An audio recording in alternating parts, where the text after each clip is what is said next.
Please visit edtechlive.com for more interviews and for information about educational technology workshops and conferences. Hi, this is Steve Hargadon, and welcome to EdTech Live. Today is Wednesday, December 13th, and my guest is Sarah Robbins. Sarah, you are known in the community as Intellagirl. Is that correct? That's right. We're here today to discuss a second life.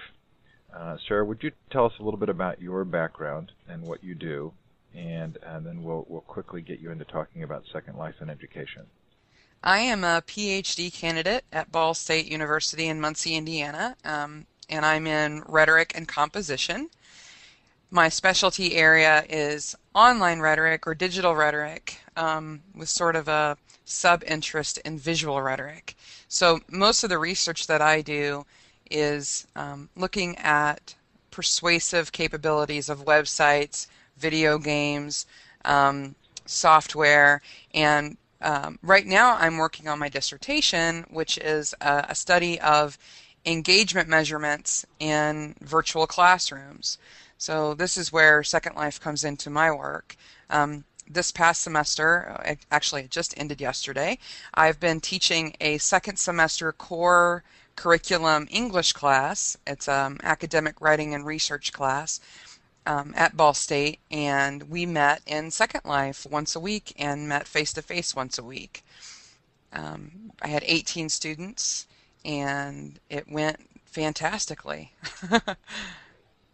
Well, let's jump right in, because I interviewed Gavin Dudonay last week from EduNation, and then spent more hours than I would like to admit in Second Life, trying, number one, just to get back to EduNation, which for some reason was very difficult. The teleporting was hard the days that I tried.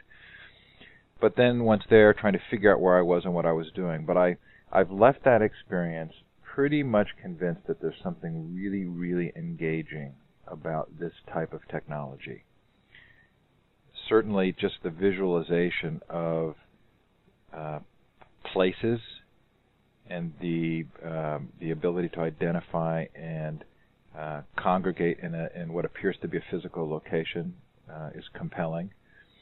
And then I've also really become convinced that the integration of technology in a very visual way is a significant step ahead of what we have to do now currently to video conference or to chat or to be involved in any kind of a group interaction on the web.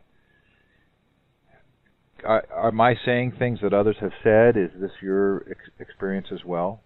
Absolutely. I've been teaching college-level English classes for almost 10 years, and probably half of those courses have been either completely online or hybrid classes that had a significant online component.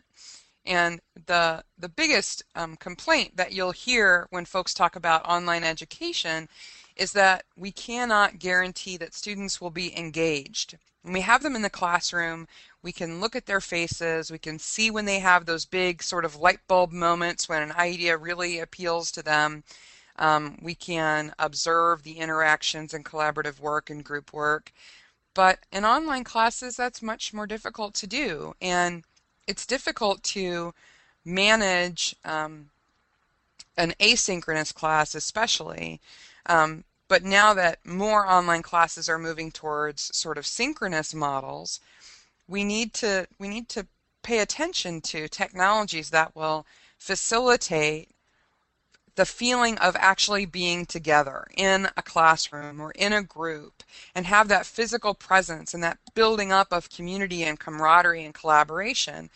So what Second Life does, in my experience, is, like you said, it gives you a feeling that you are actually with those people. They could be 1,000 miles away, but they're sitting in a chair across from you.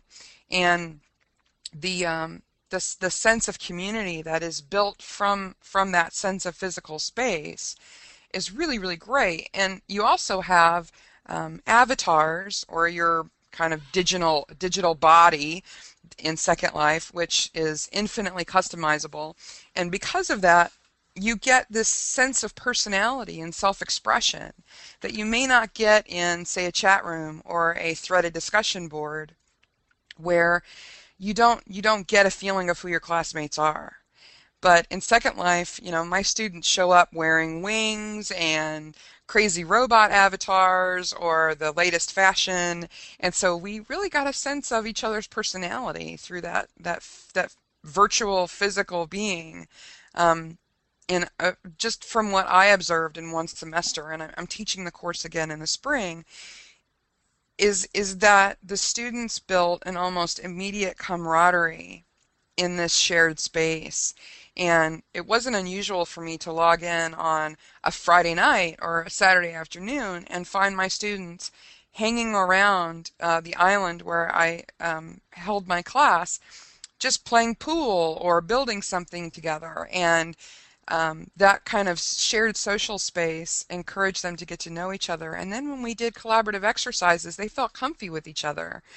And, while they're playing pool, they're talking about their latest paper that they're working on. And I had never experienced that kind of community building in any other kind of technology-enabled distance learning.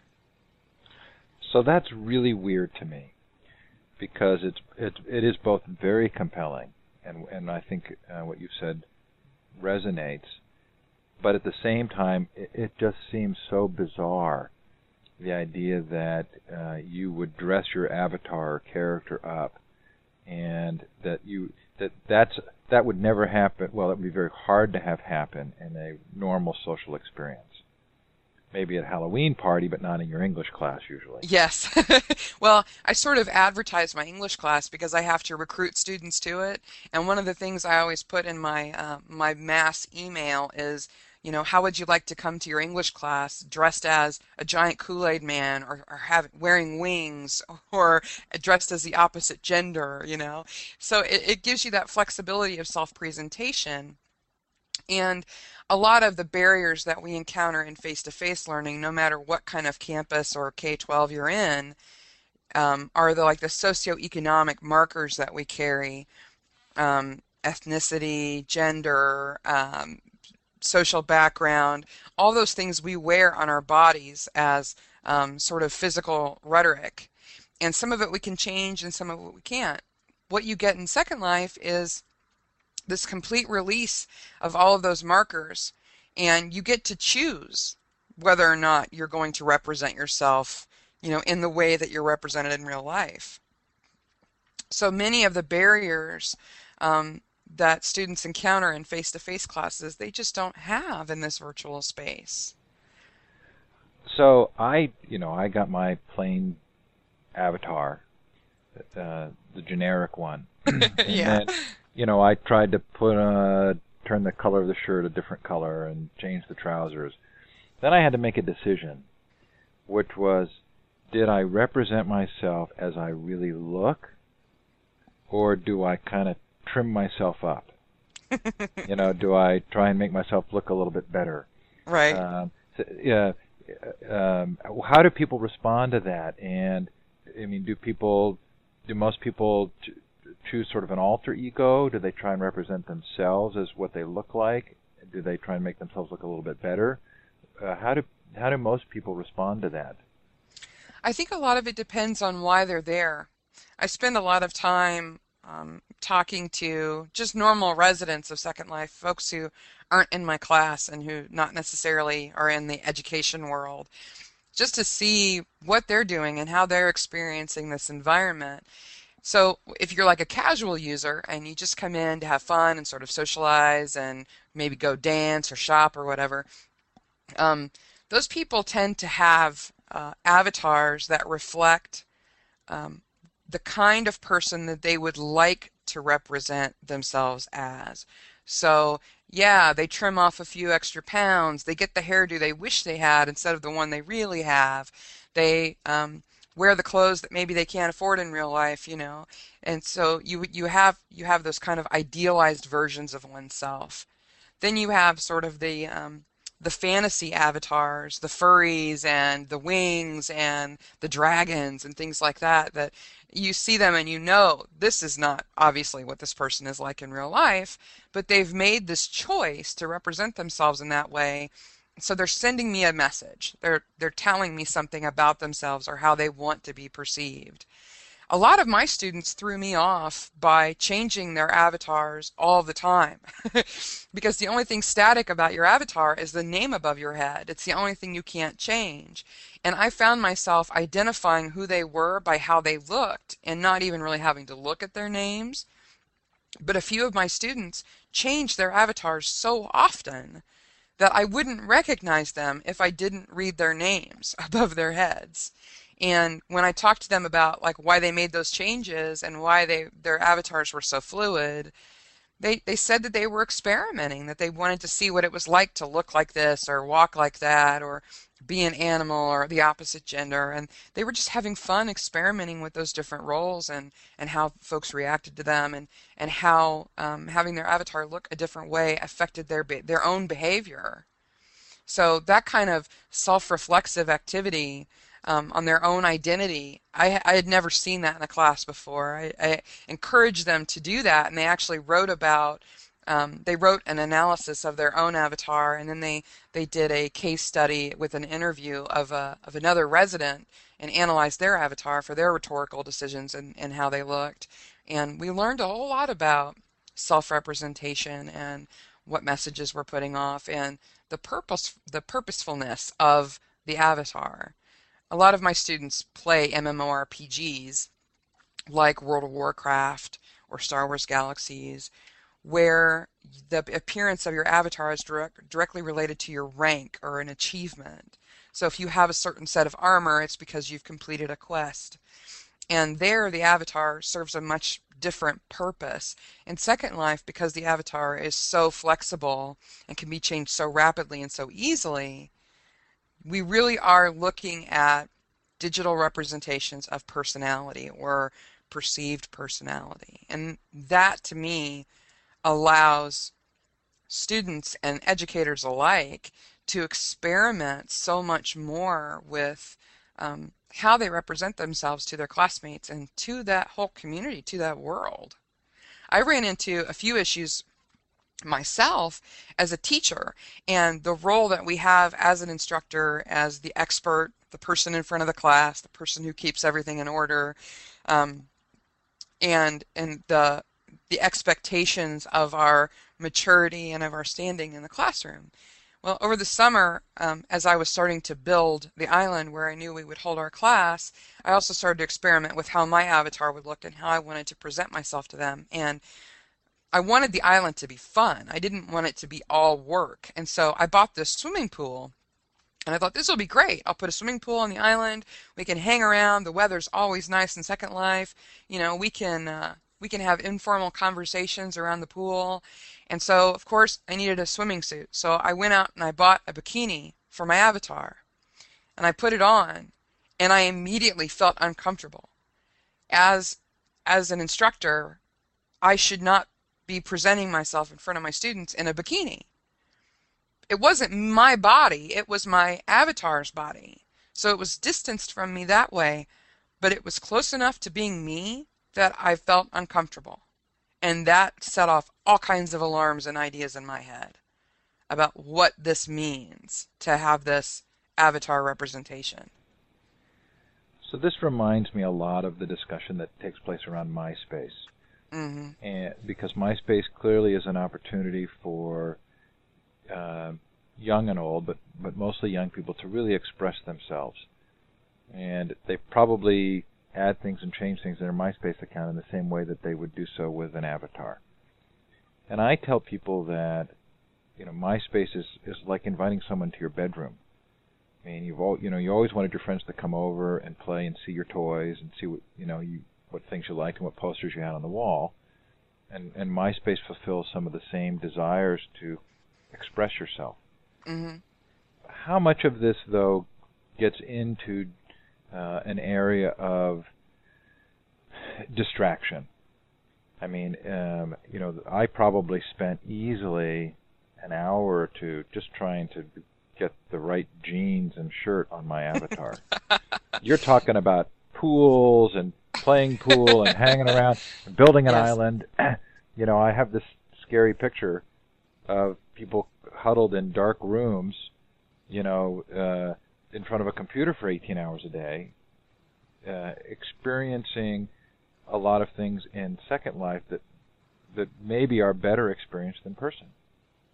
I totally understand that sentiment. And a lot of the folks that I've talked to about Second Life who are sort of hesitant to the idea object to it because they say, well, but all these screenshots you show me are of your students like flying around and doing crazy stuff. And are they really learning or are they goofing off, And if it seems like so much fun to change the way you look, then are they doing that instead of doing their work? And I totally understand that. And the truth is that at least in my course, and I think it would be largely dependent on your subject area, but in my course, I made that experimentation part of what we studied. It was, academic research, and I said, we're going to focus on ethnographic and participant observation research. So their role as a researcher, as the person conducting interviews and exploring this world, um, was as important as the people that they encountered and they talked to. So we talked about how they present themselves and how that fit into the kind of communities that they wanted to become involved in order to conduct their research. So in a way, yeah, it's a lot of fun, and it's really great to sort of goof off and wear that giant snail avatar for a day. But I asked them to think about those decisions, and I said, if you want to be a giant snail today, that's great. But is that going to work for the interview that you have to conduct this afternoon? Why or why not? And so we had a great chance to sort of look at those internal decisions and talk about that. So it became part of the class. Some pretty serious companies are announcing fairly significant initiatives in Second Life. So this is obviously something that people are taking seriously. Yes, absolutely. And it's a prime opportunity to reach a very large community that feels very immediate at the same time.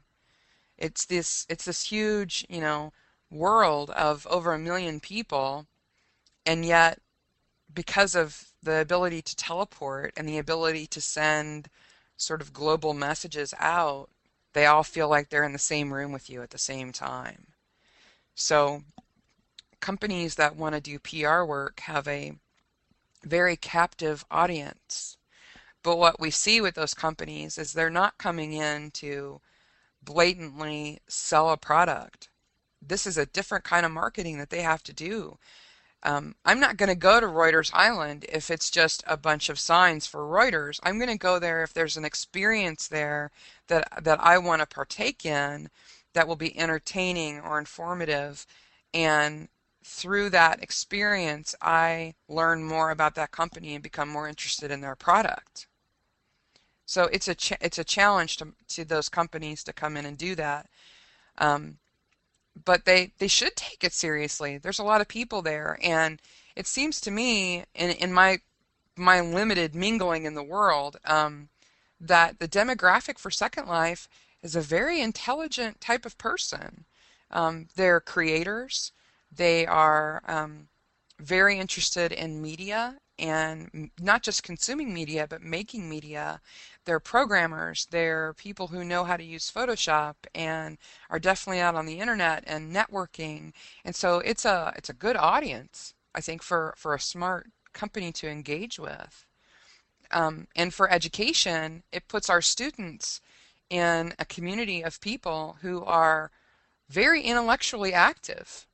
Now, granted, there's a lot of sort of thoughtless adult content in Second Life that a lot of people complain about. I don't want my students to be able to go to that strip club, you know, yada yada. But I kind of compare it to a frontier town. It starts out with the basic human vices. You've got a bar and a gambling hall and a brothel.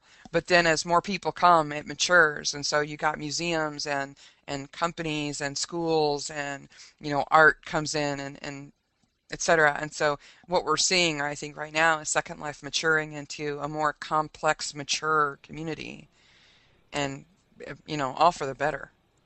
I know that when I was in one day, somebody next to me offered me a drink, and I thought, what do I not know about this situation? I mean, this is an electronic version of me. Obviously, this is not a real drink, but Right. I thought, what's behind that? And I, I just laughed.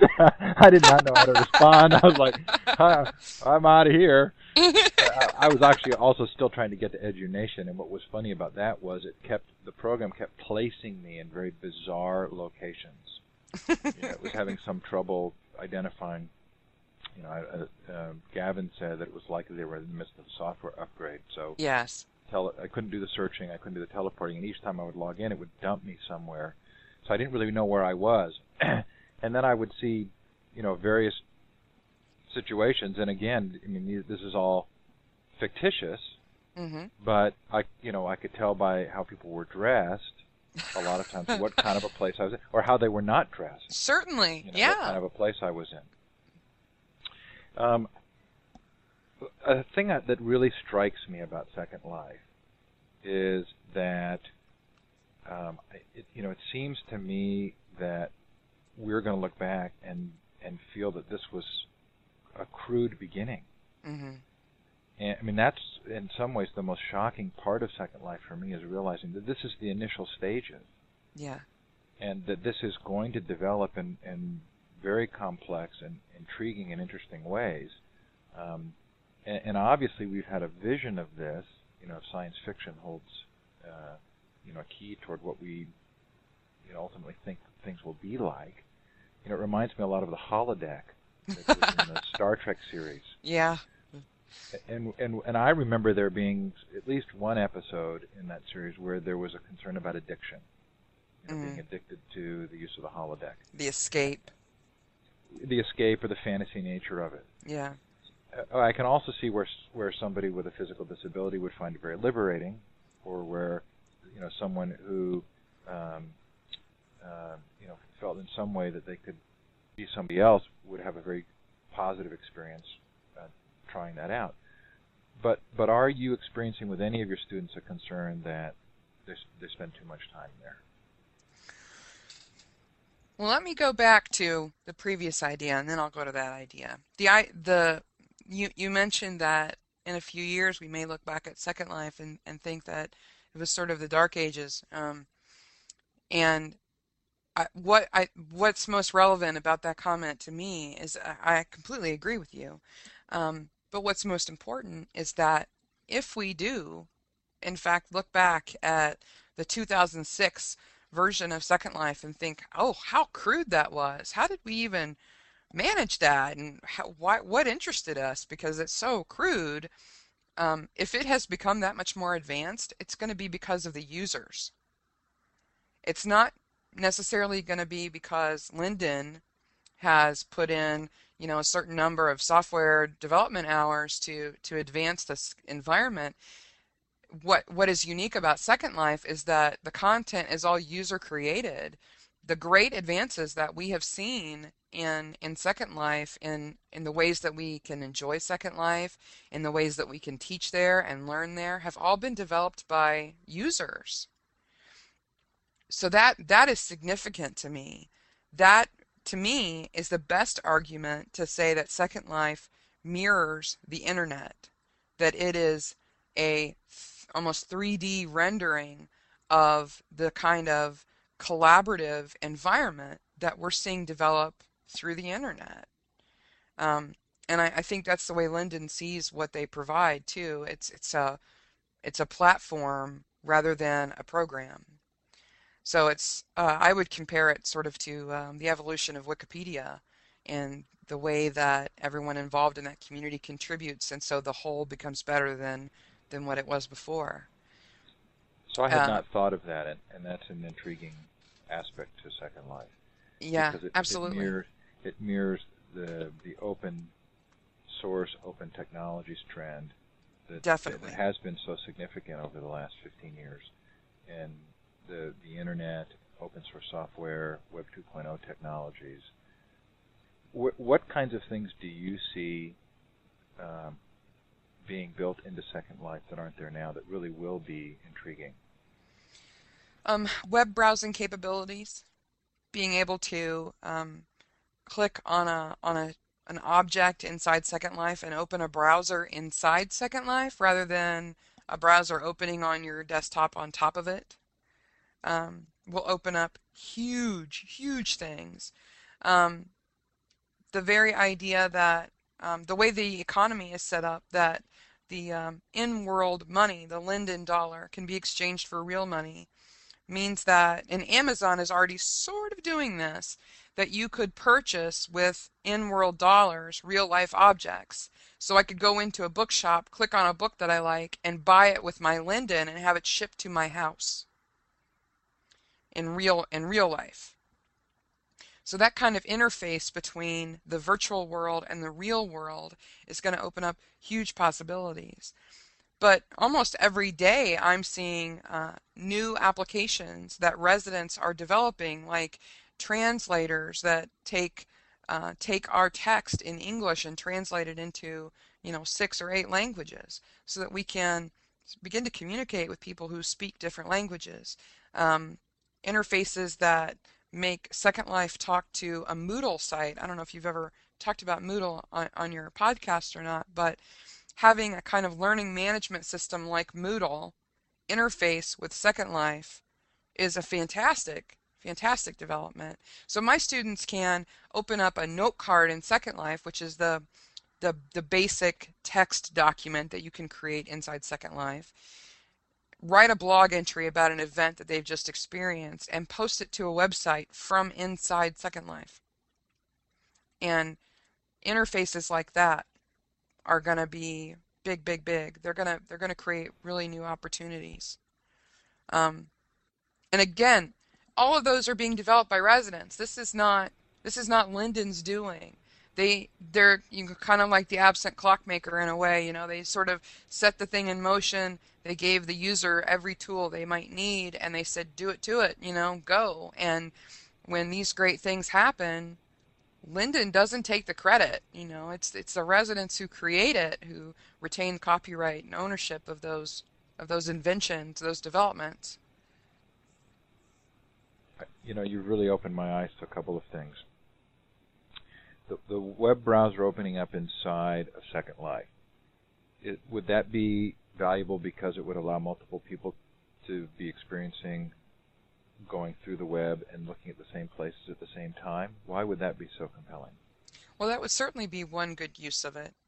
But imagine, and I'm only going to be able to come up with sort of trivial examples, but um, imagine being able to meet someone in Second Life and talk to them about, let's say I met you in Second Life and you said, "I have this great podcast. It's on this website and here's the address." And you could hand me an object that was the address, and I could click on it, and inside Second Life your website would open, and it would open in front of us both. And you could say, "See that link right there," and point to it. "That's the one you want to listen to. That's the better one, or that's the interesting one." And we could both look at it. And what if it was a wiki? We could be standing next to each other in front of this screen, both editing it at the same time. So instead of feeling like this great distance between us while we're trying to work on this collaborative document, we could be virtually standing next to each other. Or web design, all of the nice kind of WYSIWYG GUI interfaces that we have now online to create web pages and Web 2.0 kind of applications. We could collaborate on that. So imagine for business how great that would be to have folks from all over the world in your company standing together, looking at a document and critiquing it together synchronously, rather than, and you could sort of do that now on a teleconference, but like you said, it's very they're very clunky and they don't always work. But in Second Life, you could do that. And those are just the beginnings of it. I'm sure that the people who have money to make from within Second Life have a gazillion more ideas of why HTML on a prim, which is what they've been talking about forever, would be so valuable. You said the examples that you were going to give were trivial, Yeah. but I don't think they were. I mean, I think part of what you've just described there is that the barrier to entry to doing those things now is still relatively high. I mean, Hmm. it takes a certain amount of technical knowledge to know where to get programs to do application sharing Hmm. and how to hook up in a Skype conversation and be sharing an application at the same time. And what you've just described is a an environment which so simplifies that process by making it visual that it should open the door to an enormous population of people for whom the barriers would put them off from actually doing it. Well, and if we can just get folks into Second Life, all they have to do is learn how to navigate and get around Second Life, and just on a basic level.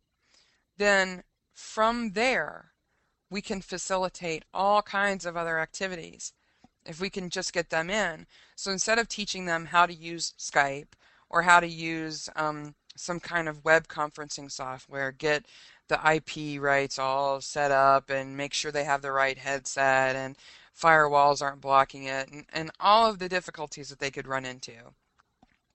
Instead of having all that, we can say, let's just meet in Second Life. We can all sit around a table.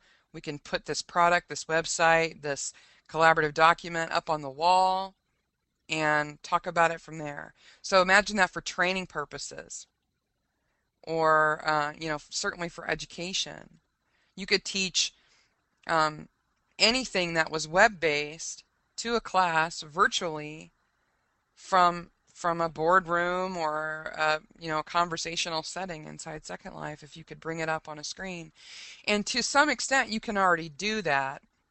There are people who have built programs that pull images, say, from Flickr and have them stream onto an object. So you can have a big screen that has a slideshow showing, and the images are coming straight from a site like Flickr.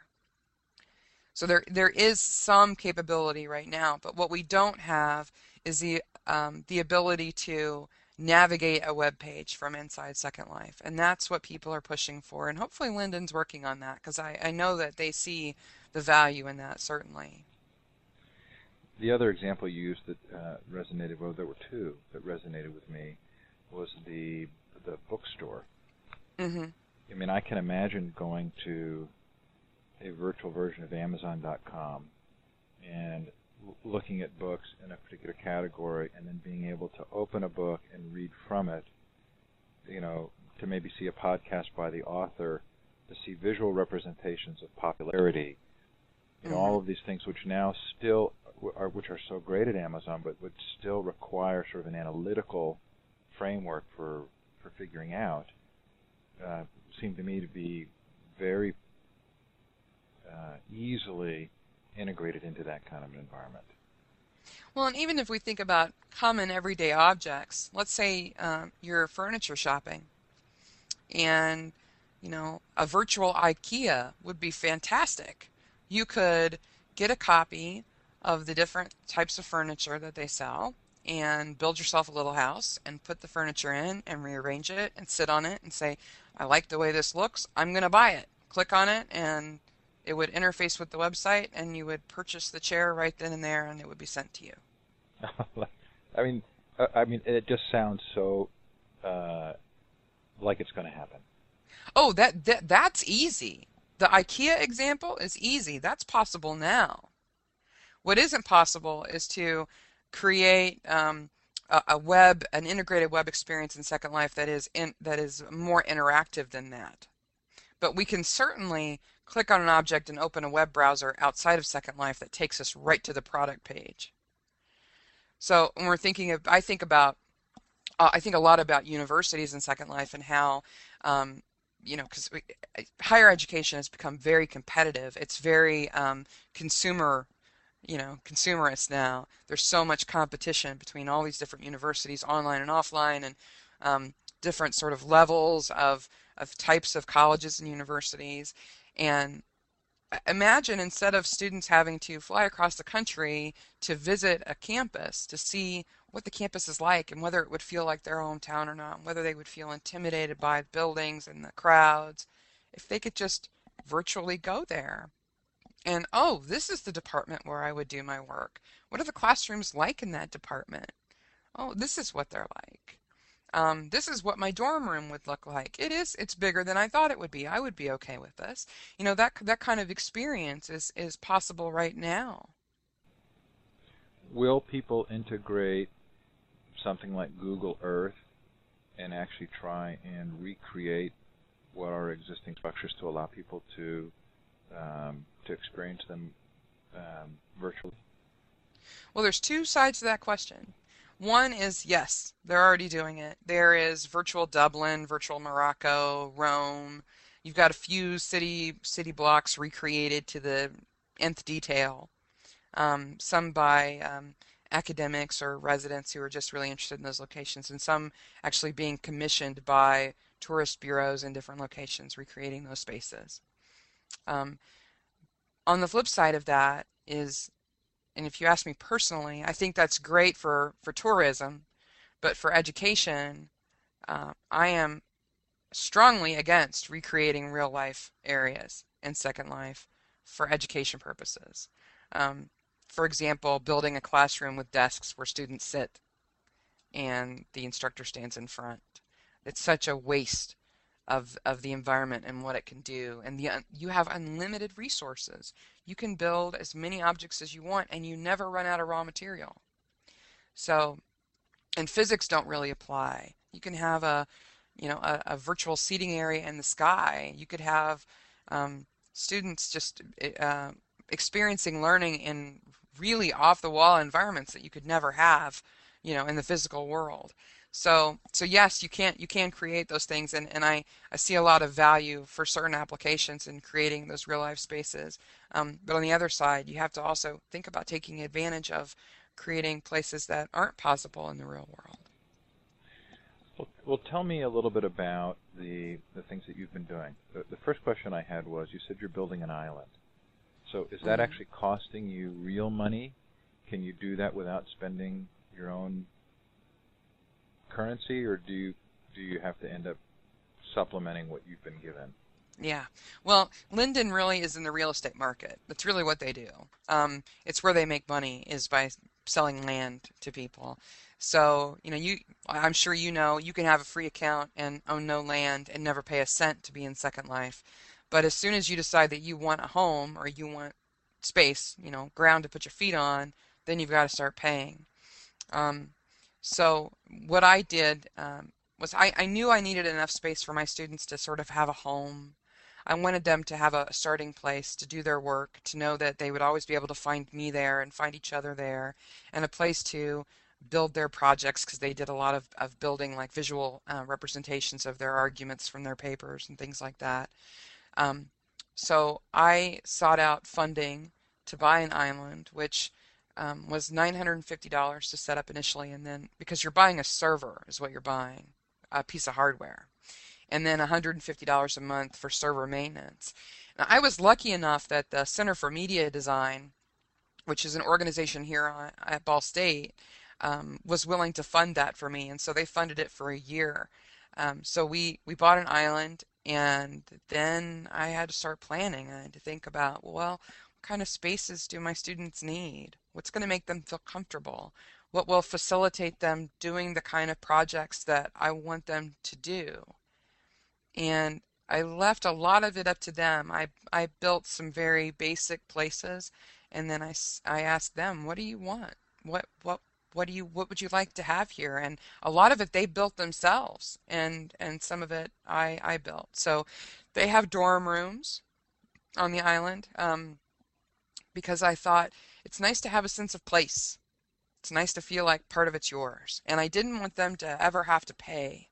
So by giving them a room, the land isn't theirs, but the room is, and they didn't have to get a pay account, and they were able to decorate those rooms and further express who they are. But it also gave them a place to bring someone to conduct an interview or something like that. So they had their own dorm rooms. We have a sandbox where they can build, and those objects, people leave them alone because they're in the sandbox and they know they're in progress.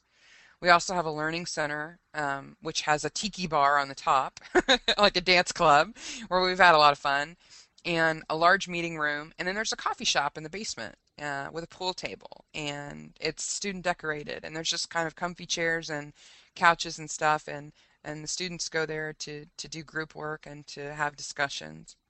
Um, we have a sort of a seating arrangement. And right now we have a huge campaign center that the students built. Their final project was a research project on issues related to the costs of higher education, which was the topic that they chose.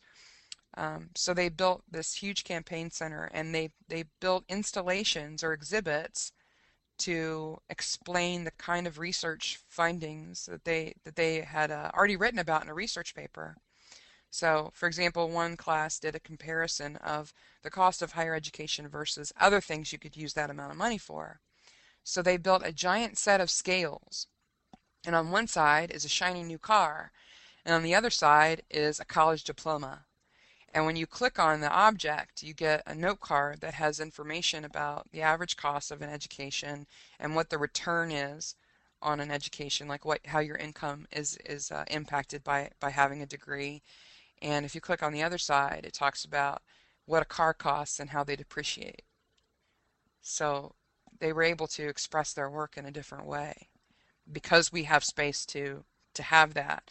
If we had not had sort of a home, if we hadn't had an island, we might have rented some space from someone, but those kind of exhibits wouldn't have been possible because we couldn't have left anything there.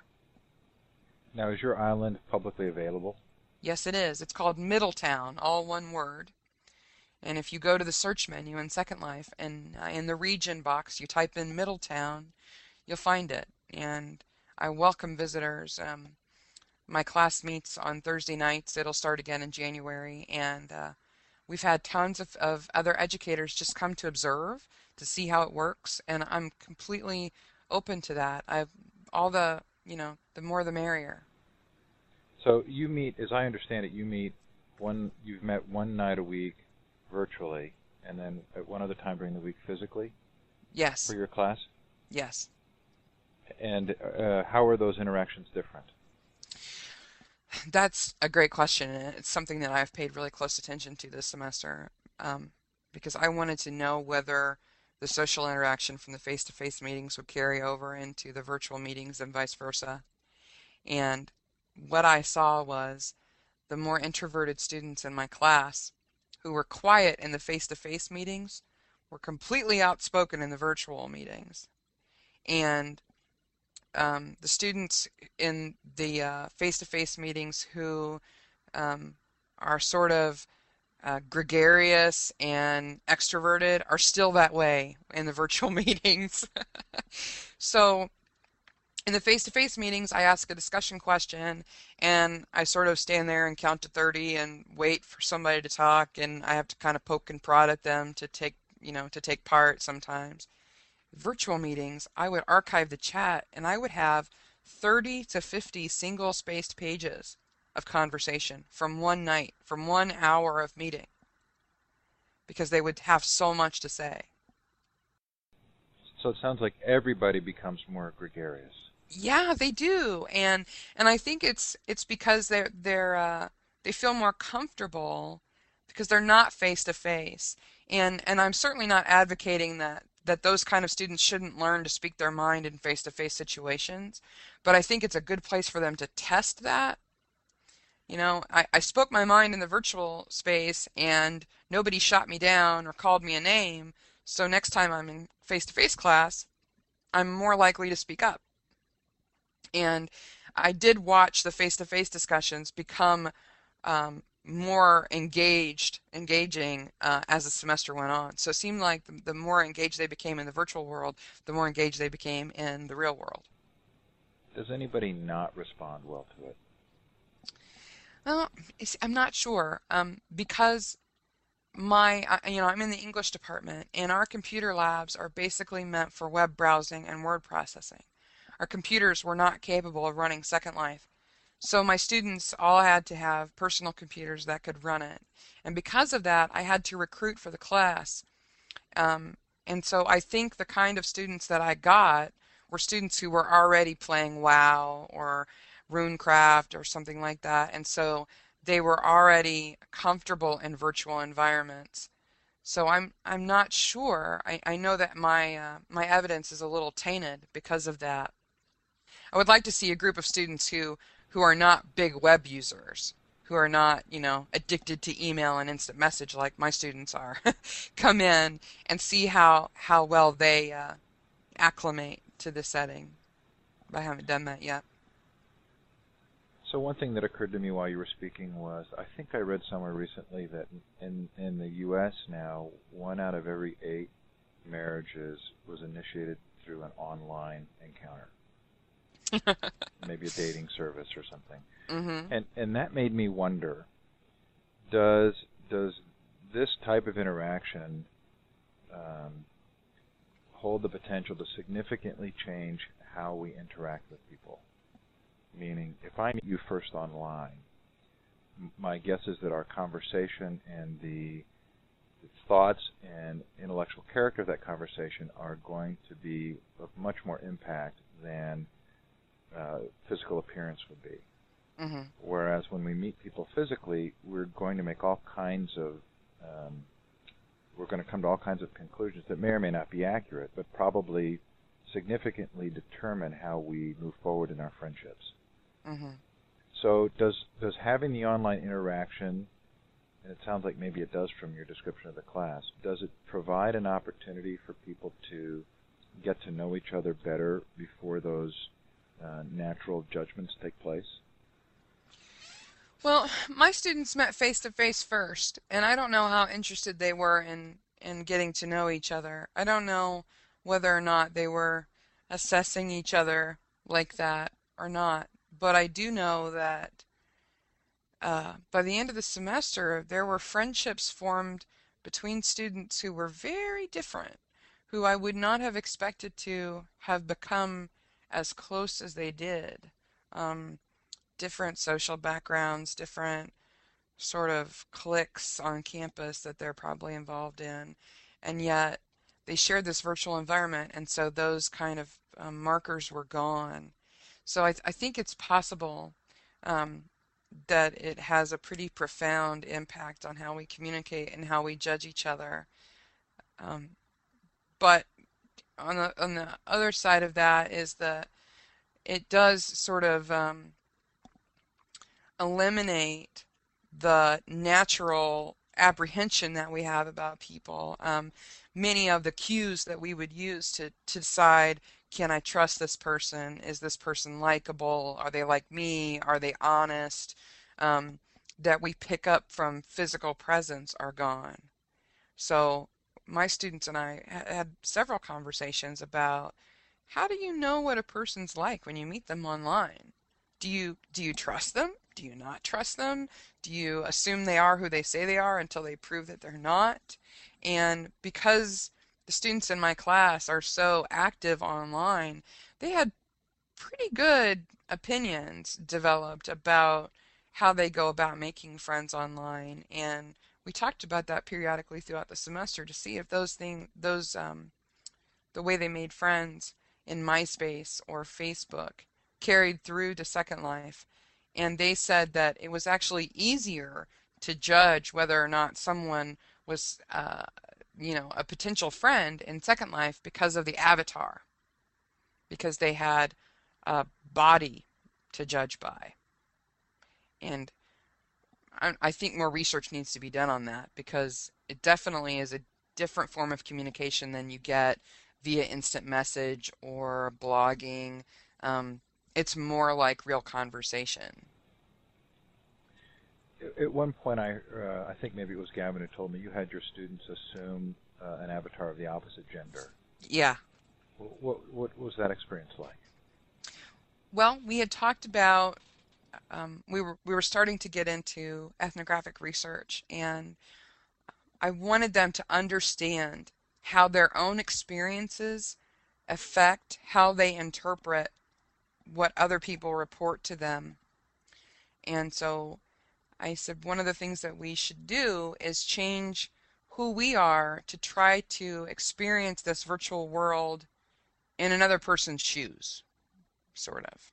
So what I did was we all came in one night and I gave them all a big box of clothes, all free clothes. And it was about half male, half female clothing in the box. And I sent them all away to their dorm rooms to switch genders because everybody in my class had an avatar that was true to their own gender, their own real life gender. So I asked them to go and switch, which in Second Life is a click of a box, right? So you become male or you become female, and then they had to choose clothing from this box or from what they already had to dress this avatar and to affect the way it looked. And then we came together again and we discussed the choices that they made and why they thought that such and such, apparel would be appropriate. And it was fun. I mean, they had a really good time with it, but so many of them said, "Wow, I feel weird. I like the guys are in high heels and they're saying I can walk in these, but it doesn't feel right. I've never had to wear high heel shoes." And the stereotypes that they bought into with the avatars were really interesting too. Most of the guys came out of their dorm rooms in bikinis carrying big guns. And so the girls were really critical of them. They're like, "Do you think that's how women dress? Is that how you think we want to look, And the girls were all very stereotypical guys too. They were all very buff and they had beards and they had on what would consider very masculine forms, firemen, policemen. They had weapons. They had leather jackets and sunglasses and things like that. And they had a really animated discussion about stereotypes of gender and how you present yourself. And then we moved on to talking about how we were more attached to our avatars than we thought we were, because a lot of them really missed their old avatar. They wanted to look, they said, I don't look like me anymore. And that doesn't necessarily mean they didn't look like they do in real life. They didn't look like the avatar they had become accustomed to. And they wanted it back. And I even did it with them, and I felt just as strange. It was so bizarre because I didn't know I was so attached to how my avatar looked. I didn't know that my virtual appearance meant so much to me until it got taken away and I had to look like someone totally different. Did they go out and interact with people outside of the class? They did. And they said it was very strange. Like the guys talked about how they felt like they couldn't talk like a woman. And the girls, of course, reacted, "Well, how does a woman talk? What do you mean?" And they went to malls and they tried to shop and they realized that there were real cultural differences between the genders. And then we talked about similarities between the genders and the fact that they all had sort of the same experience, even though they were coming at it from different angles. It was a great learning experience, and we had a lot of fun with it. When you say that they talked about these things, is there actual voice chatting going on, or is this all instant message kind of chatting? We use chat. We use text chat. You could use voice, but I find that voice is just another technology hiccup. They all have to have headsets. We have to use a third-party piece of software like a Skype or some kind of instant messaging program that facilitates voice. Plus, there's just too many of us to be talking all at the same time. In text, you can scroll back and if you miss something that somebody says, but in voice you can't do that. So the whole class we always use text. When you're not in Middletown in Second Life, where else do you go? Where else do I go? Um, I visit a lot of the other campuses that are being built, a lot of the other virtual learning spaces. I love to go to art exhibits in Second Life because the virtual art it just blows my mind. The sculpture, the sort of multimedia art. There's a lady, she's from the UK, and she's a multimedia artist in real life, and in Second Life her name is Angry Beth. And she has this sim called The Port, and It's one big interactive art installation, and she changes it all the time. And it's fascinating to me to go there. I love to go to the historical builds, walk around Egypt, sit in the Pharaoh's chair. I think that's really fun. And shopping, of course. Shopping's always fun. That just cracks me up. How much time do you spend a day in Second Life? Um, Maybe 2 hours. Maybe. Some days I don't log in at all. Um, the days I teach for an hour and a half, and I usually spend an hour before and after. Only because my students are there and they're talking to me and they're talking to each other, and I want to be part of that. Um, when I'm not teaching, I'm in to attend events like the New Media Consortium events and the Curating Expedition. Um, I saw Howard Rheingold speak inside Second Life for NPR.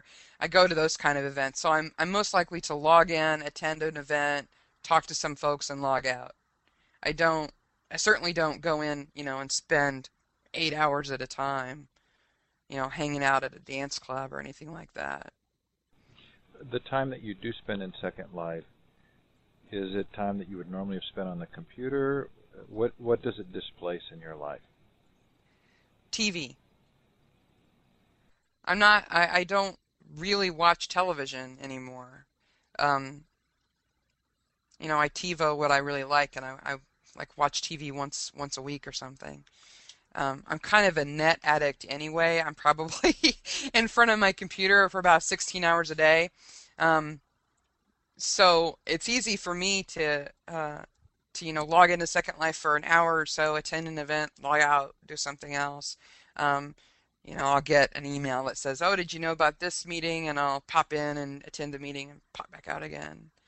Um, it certainly has not done what MMORPGs did to me. A few years ago, I was totally addicted to Star Wars Galaxies and probably played, 8 to 10 hours a day and got nothing from it. I mean, it was fun and I enjoyed it, but after stopping playing that game, I have nothing to show for it. Spending 8 hours in Second Life, if you're up to the right kind of things, leaves you with real world knowledge. Let's say you go and attend a building class and you learn a little bit of scripting language. The Linden scripting language is so close to C++ that if you learn enough of it, you could probably go and program C++. Or fashion design. If you spend 2 hours designing an outfit, you're using Photoshop and you're learning about colors and texture and uh, what looks good on a body and so it's there's some real world skill there that you're taking away from the experience. You can absolutely kill time and waste time in Second Life, but if you want to use it productively, there's a whole lot to do. Are there other virtual worlds that you go to that you feel are as compelling?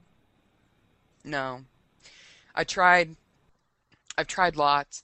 I've seen Habbo Hotel, which is more geared toward like a tween audience.